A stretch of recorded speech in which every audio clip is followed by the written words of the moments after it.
Hello guys, this is Elitepredators and this is the part 2 of Era of Drone Warfare series.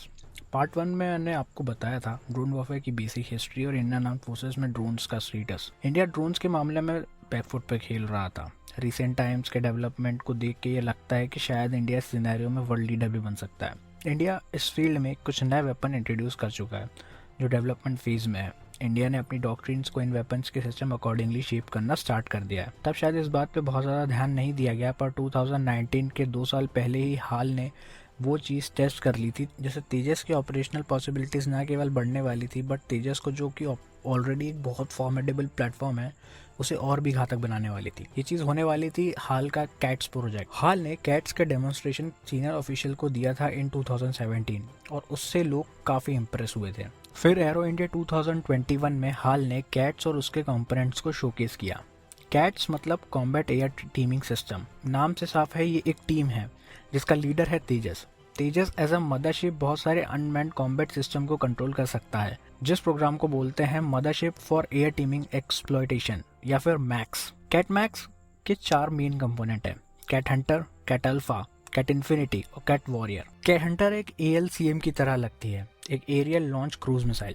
250 kg का payload को 200 से 300 kilometre तक deliver कर सकती है। ये पेलोड डिलीवर करने के बाद खुद से वापस आने में कैपेबल है और पैराशूट की हेल्प से रिकवर की जा सकती है। हमने इसके ही जैसे मिसाइल राफेल के साथ खरीदी थी, स्टॉर्म शैडो नाम की।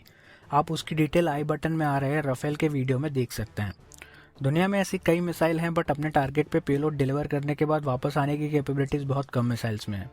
कैट हंटर सिंगुलर पेलोड या फिर क्लस्टर म्यूनिशन जो कि बहुत बड़े एरिया में नुकसान पहुंचाने के लिए जाने जाते हैं वो कैरी कर सकता है। दूसरा प्लेटफॉर्म है CAT Alpha. Alpha means air launch flexible स्वॉर्म्स।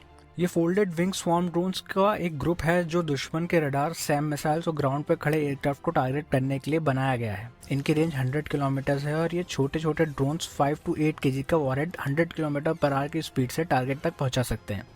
सोच के देखिए आपके बेस पे ऐसे ड्रोन्स का हमला हो जाए जो दिखने में बहुत छोटे हैं, रडार पे इजीली डिटेक्ट भी नहीं होते और आके आपके पूरा बेस डिस्ट्रॉय कर दें। IAF Su-30 MKI ऐसे 30 to 40 अल्फा कैरी कर सकता है। कैट वॉरियर इस सिस्टम का तीसरा कॉन्सेप्ट है जो कि इंडियन लॉयल विंगमैन कॉन्सेप्ट है। ये कॉन्सेप्ट सबसे पहले ऑस्ट्रेलिया में आया था, पर इसकी कैपेबिलिटीज को देख के ऑलमोस्ट हर बड़ी कंट्री इस पे काम कर रही है। लॉयल विंगमैन का काम बेसिकली मैन फाइटर के साथ रहकर पायलट को असिस्ट करना है अटैक्स में और वक्त आने पर खुद को सेक्रीफाइस करना है मिसाइल अटैक से, जिससे पायलट की जान बच सके। पूरे कैट्स प्रोग्राम में सबसे इंटरेस्टिंग रोल प्ले करता है cats infinity.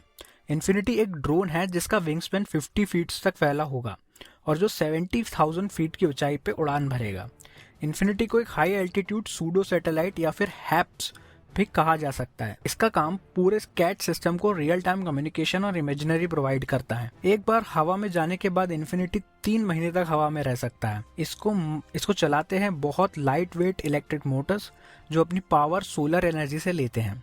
HEPS Indian arm forces के लिए ISR जो होता है इंटेलिजेंस, सर्वेलेंस और रिकॉनेसेंस के मामले में जैकपॉट साबित हो सकता है। सो कैट्स बेसिकली एक बहुत ही सोफिस्टिकेटेड इकोसिस्टम है मैन्ड और अनमैन्ड फाइटर रिकॉनेसेंस प्लेटफॉर्म का, जिसको नाम दिया गया है कैट्स। कैट्स को एक फ्लॉलेस ऑपरेशन देने के लिए एक नया AI बेस्ड एल्गोरिदम रेडी किया जा रहा है। ये सिस्टम न केवल हमारी एयरफोर्स को एक मच नीडेड बूस्ट प्रोवाइड करेगा बल्कि ये उन लोगों को भी मुंह बंद कर देगा जो तेजस का मजाक उड़ाते हैं। आई एम प्रीटी श्योर तेजस और कैट्स फ्यूचर में ऐसे ऑपरेशन करेंगे जिससे वर्ल्ड मिलिट्री में इंडिया का डोमिनेंस अलग लेवल पर बढ़ जाएगा।